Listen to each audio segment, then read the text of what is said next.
tava conversando e a hora que a gente vai tirar foto dela, ela para. Ixi. Caiu, já pensou. Tá com sono. É novo esse livro?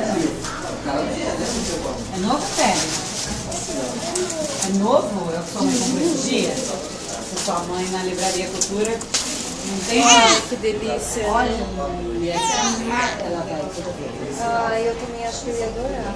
Não, você tá batendo papo, é? E como chama esse peixe? Você viu do Itaú? E esse outro? O pai do Nemo? E esse?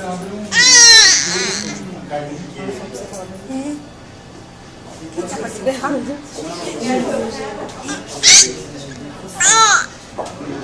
E aí? Tá lendo já? Ah, você gostou de apaixonar? Você acha que tá calor aqui? Que é tipo...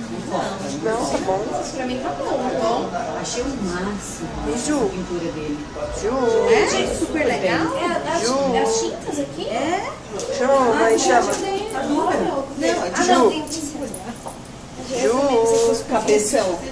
Chamou Júlia. Oi, amor. Ah, você é lindona, hein? Que boazinha, Márcia. Acho que eu já tô um pouco feio, porque você demora demais. quero- Você já me irritou.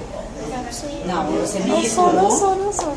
Você me irritou profundamente. Olha o olho, Pri. E aí você Agora não você chegou. Eu cheguei, eu e a Márcia, muito cedo.